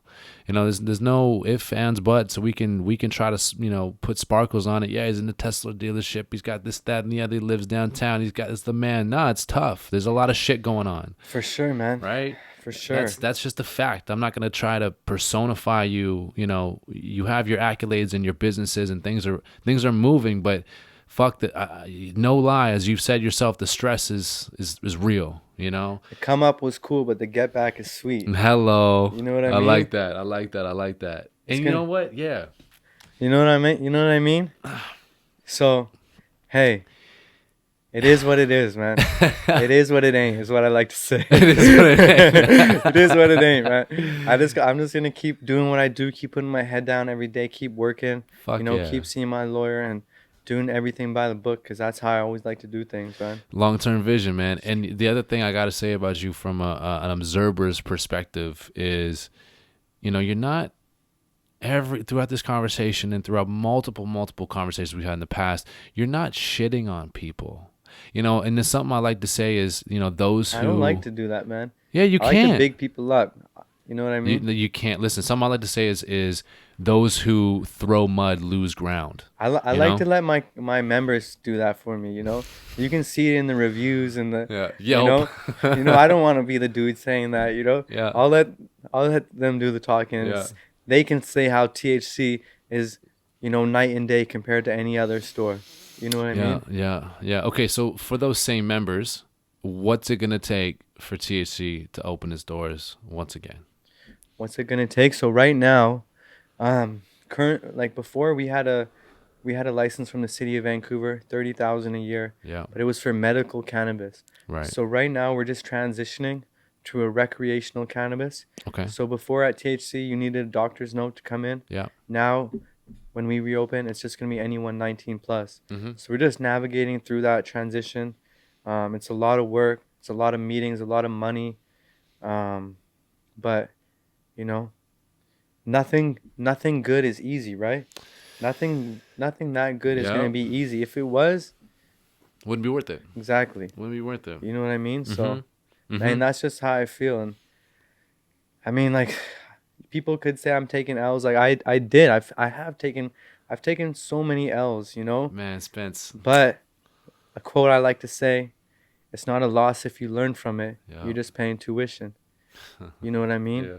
So all these things, I'm just soaking up game, and I'm figuring out how to be wiser going forward, you know, taking all these hits. But looking back, man, some hits I've taken, in some days I've lost more money than people have made in a year. Yeah. And looking back on it, I wouldn't even change that. I would still do that because I feel like it's got me to where I am today. You know what I mean? As hard as that is to say, fuck. You know what I mean? I feel like all those L's I took, you know what I mean? Like, you could have called me LL Cool J back in the day. I was taking... gonna ask you about that. I was taking L's with, like, you know, so many risks. Like, but like I said, to get something that good, you gotta take risks. You gotta take L's. Jeez. You're not a boss Until you've lost. until you took a loss. Yeah, shit. You know what I mean? So yeah, how many L's does it take, man? Damn. hey, it is what it is. It is what it ain't. It is what it is. LL Cool J. Sometimes, like what I like to say, like, you know, a lot of young homies and shit call me for advice sometimes and shit, right? And what I like to say is, you'll be surprised sometimes what form your blessings come in. At the time, it could seem like the biggest setback and the biggest L.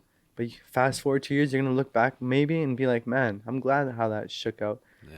You know what I mean? I'm glad that happened because it made me so much smarter that something bigger like that is not going to happen. Or like it changed my mind frame. Yo, I was moving sloppy.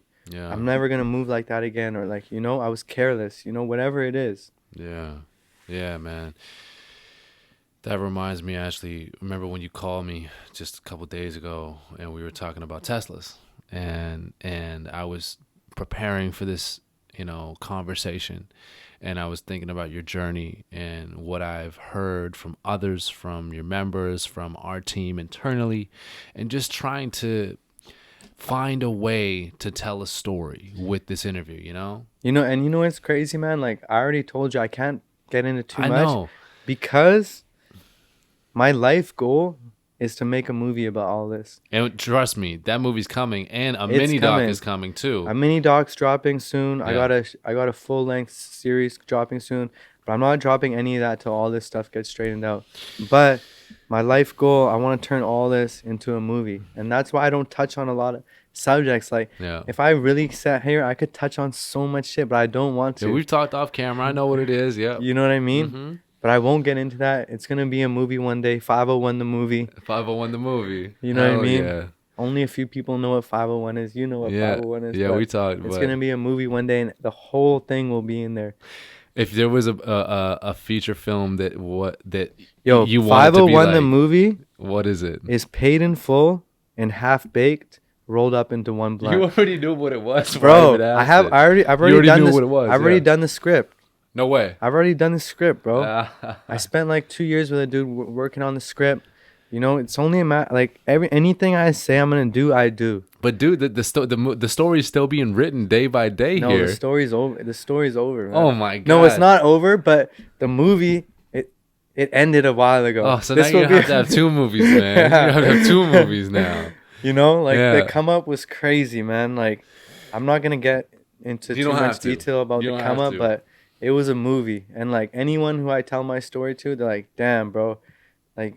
Are you sure you didn't see that in a fucking documentary or some crazy movie? But no, that shit was real life. Yep. You know what I mean? And one day I'm gonna make it happen. Like, I don't care if I have to sell my crib one day to make it happen. Damn, bro. But I'm gonna make this movie happen, man. If it's the last thing I do, I already told my bro, if anything happens to me, God forbid, Make the movie. you know where the bread's at. Get it? Shit. And make the movie. Shit. You know what I mean? That's how Shit. passionate I am about that shit, man. Well, we want to be part of the production. I'll tell you that much. We want to be part I might of that. holler at my guy Staines Yeah. and get him to do the movie. Yeah, we'll holler at him, man. But you know, so we know. Sorry, we know the story, and you'll see the story. But I'm reading a book right now, which is Elon Musk's. Not a biography, but it's written by someone who knows Elon very well and is sitting down very, very many times. And it's essentially the book about Elon's, you know, journey. And I'm at a part right now, I'm just past halfway through it, where they're trying to launch the Falcon 9. And the Falcon 9 this is around 2006, 2007, 2008, where they had the technology, but they just kept fucking up. You know, they move rockets to, like, you know, weird Pacific islands so it could shoot up the right way, and they messed that up, and different things happen. So a rocket is like $100 million to make, right? And this is all Elon's money and investors' money. The guy essentially went broke. Long story short, Falcon 1, no. Falcon 2, no. Falcon 3, no. Last shot, last $100 million. It's 2008. The economic crisis is in full swing. Elon's on his last buck. And if this rocket doesn't go, SpaceX is dead. There's no more money. People don't get paid that week. But if it does go, the NASA will give them the contract to fly shit into space and launch satellites and to send stuff to the international space stations if they get this flight down. And finally, on the fourth try, they land the contract. And I'm just reading this literally on my way home, and I'm like, fuck, this is Spensir in a way. Bro, I've made money, lost it, made it, lost it, made it, lost it, made it, lost it, and then got it back. I don't want to go through that again, but I know that's part of the process. But you will if you have to. I will if I have to. Yeah. But I like to think I'm in a position right now that I'm hopefully don't have to go through that again. You know what, man? But it's part of the process. Yeah. You know what I mean? Mm-hmm. Like I said, all those things make you. You know what I mean? And they shape you of how you're gonna move going forward. And sometimes you need to take those L's. Like, who knows if Elon didn't take those L's? Is he still here? Is he still doing what he does? Is he still the mogul that he Maybe is now? not. Maybe those L's fueled him to turn it up a notch. You know what I mean? Yeah, man. I'm sure it did. But and that's something we gotta let young business owners and entrepreneurs know. Don't be like, when you take an L, don't let that ruin your confidence, and don't let that take you off track. Just keep it moving. Never let a hard time humble us. Just keep it moving. You gotta understand that comes with the game. You gotta charge that to the game. Charge it to the game, and then keep it moving. That's all you can do, right? But not a lot of people have that mindset. Not a lot of people are meant to do this. Yeah. You know what I mean? There's few. You gotta have a thick skin. You know what I mean? And you gotta be a hard person, on the outside. But the thing about you is you also have so much compassion, which is another, that's another hole we can go down, where it's just like, man, you execute on a high level and you're hard in a business sense. But I mean, we haven't even touched on the stuff you do with THC Cares and stuff like that. It's because, man, that's the shit that makes me the happiest, man. Mm-hmm. And it's so easy just to be on this podcast and say that because that's the right thing to say. Yeah. But I mean, if you really watch, nothing makes me happier than going to like a gym full of kids playing hoops and going there, surprising them with new kicks and new jerseys and taking care of the fees.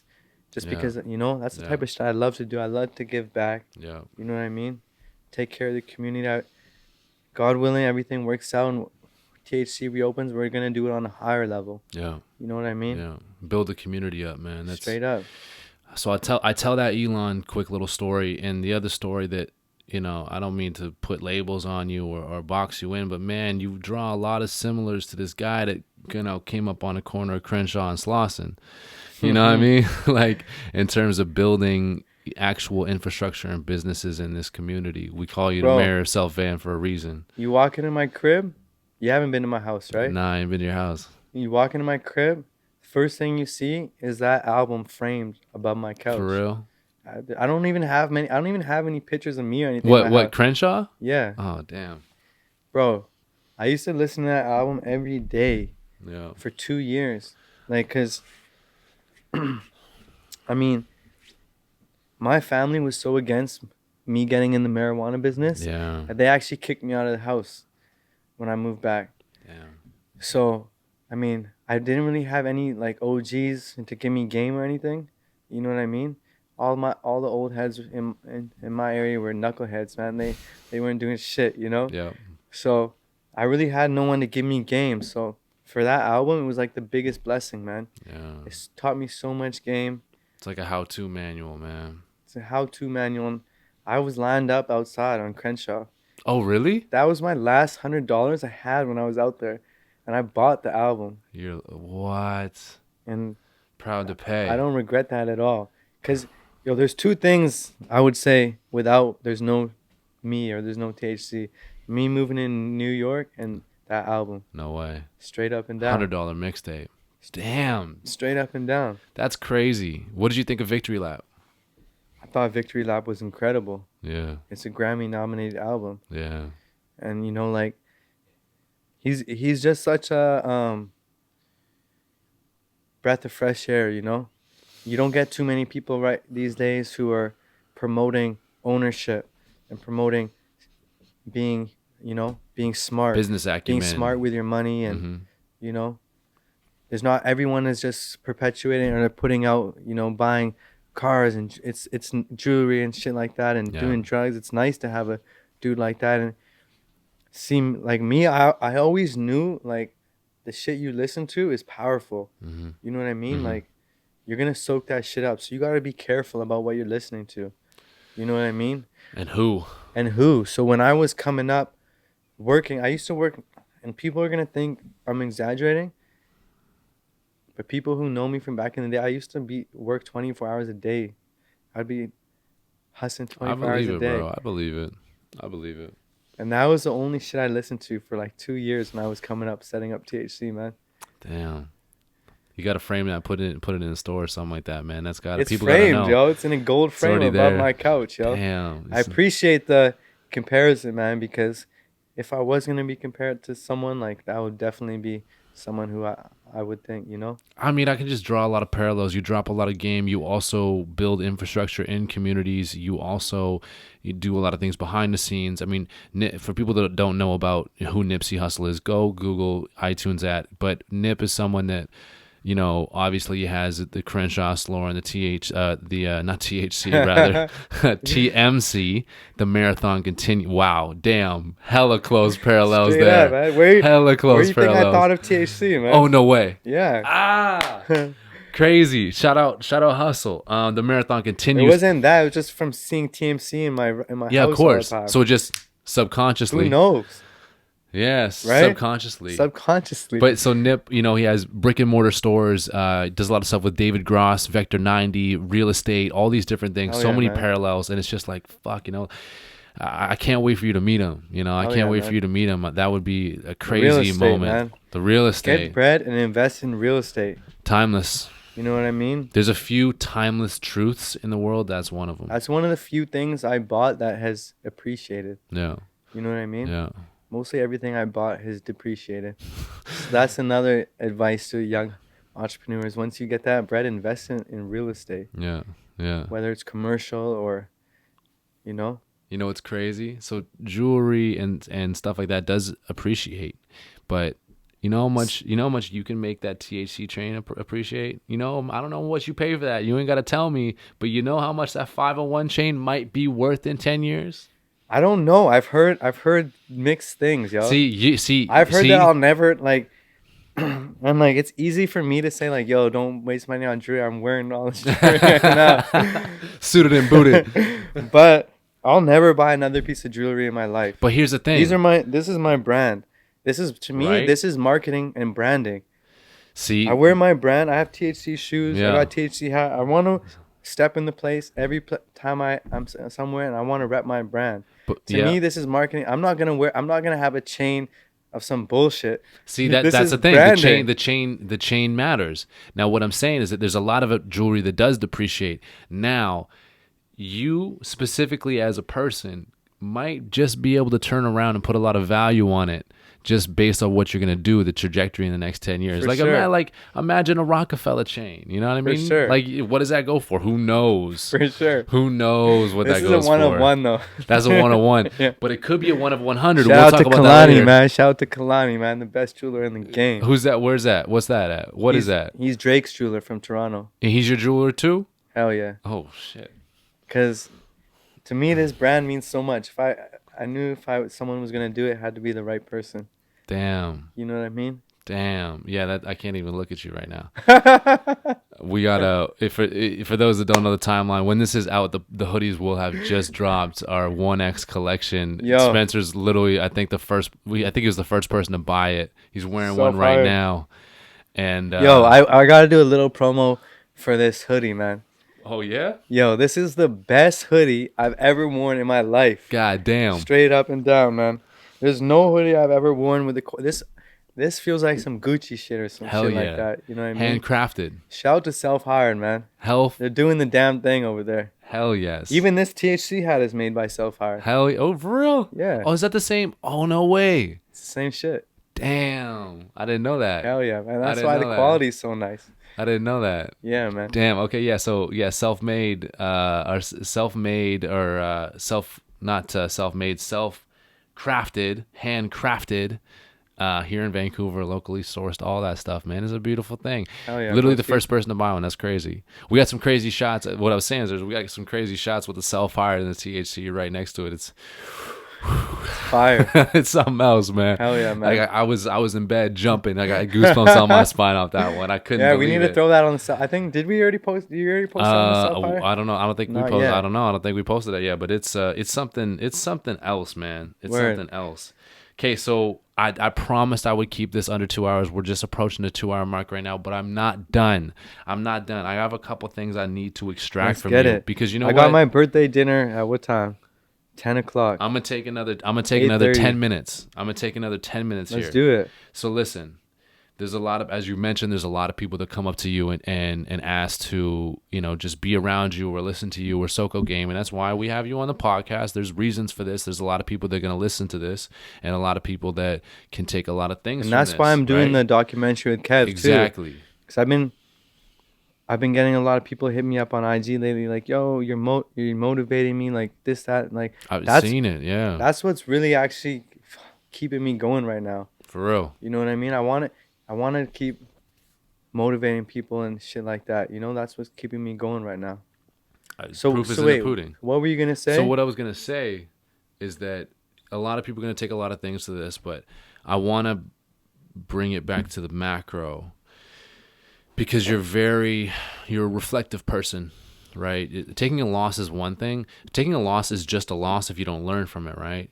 So let's take it back. 3 questions. What was your biggest mistake? What was your biggest success? And why did you do both of those things? Whoa. My biggest mistake.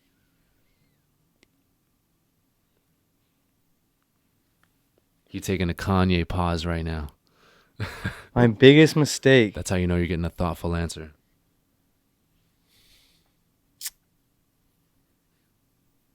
I don't even know, man. I don't even know what my biggest mistake was so far. Nah? Just because. Okay, let me think. That's cool, man. If I could, fuck. I want to say my biggest mistake was not paying any attention in school, Yeah. because now if anything happened, I don't have anything to fall back on. Yeah. But I'm also seeing a lot of people who went to school who are But that's almost your hitting biggest me up success. for a job. You know what I mean? So what was my biggest mistake? See, I didn't. This is for the listeners that don't know. This is one of the things that I didn't tell Spensir I was going to ask him. I honestly don't even know how to answer that right now. Not going to school or not paying attention in school. What about? Even though, like, fuck, I don't even want to say that because I feel like you can learn more shit outside of school. 100%. That's important. What about, you took a route, and I don't even know if this is a mistake, but financially it might have been like taking the route where you're like, no, I'm going to do things 100% legitimately. That if we're talking short term, that was a mistake. But of course, long term, it's not. So I know you've taken some twists and some turns, but, or maybe even not trying, maybe you could have took your basketball career a little bit further. Nah. When when just something is just over, you just know it. You just took it, okay. I just had a new passion. My new passion was in the marijuana game. Yeah, I know. I love it. Okay. All right. Biggest success. THC. There you go. That's the easy one. That's the easy one. You know what I would say actually my biggest mistake was? Yeah. Like we touched on it before. When I started this business, I put everything on the back burner. My family, I stopped talking to my family for like 4 or 5 years. I didn't go to anything. My mom, dad's birthdays, sisters' birthdays, everything. I fell so far off with my family. I'm just reconnecting with everyone now. Wow. So I would say my biggest mistake was being so deep in the work and hustling and working all the time that I neglected every other aspect of life. You know what I mean? And now I'm seeing that as I get older. I'm like, man, how hard was it to pick up the phone and call my, for 5 minutes or whatever. And how hard was it to go to my sister's birthday or my brother's this or that, So I would say my biggest mistake was falling so off with my family and health. Wow. I put money and work way over everything. Mm-hmm. And you could argue that I'm not here in this position without thinking like that. But my biggest mistake was not having a level of balance. You know what I mean? Yeah. I like to do things to the extreme. When I Yeah. do something, I do it hard and You go for I it. go all in with it, you know? Yeah. So I would say my biggest mistake was that not having any balance for like from like 2014 to 2018, 2013, 2018, no balance. Yeah. It's Just cool. work, then nothing else, you know? Mm-hmm. And like I lost a lot of really cool relationships, blessed relationships because of that. You know what I Yeah. mean? And Hmm. you know, so that was my biggest mistake. My biggest success was opening my store Mm-hmm. by far. That's what made me, you know? Mm-hmm. Mm-hmm. But I don't like to look too much on regrets. You know, that's why the one mistake I would say was like Mm-hmm. not a huge one, because I feel like everything you did got you to that point, and I'm in a blessed point. Like the last 5, like when I graduated high school, I was like, man, the best years of my life are behind me. I was sad a little bit, right? Right. But the last 5 years have been the best time of my life. You know what I mean? So I don't like to think too much on mistakes and like things I would do differently, because who knows if I'm here. Mm-hmm. You know what I'm saying? What drove you to make that mistake? What were the true motivations to make that mistake? To make which mistake? The mistake of disregarding your family in a sense. What drove me to that? What drove you To there? being the best. I wanted to be number one in the game, and I wasn't letting anything get in my way. Like, I would eat, sleep, breathe my store, and always making it better. Always thinking of how to improve. Always looking for new product. Always doing this. You know what I mean? Mm-hmm. That's what drove me. I just wanted to be the best, and I wanted people to know us as the best. That was always what And it's drove still me. getting you fired up, man. I'm looking at you right now, man. It still gets you fired up. I'm still fire. I'll have passion for this till the day I die, man. Yeah. You know what I mean?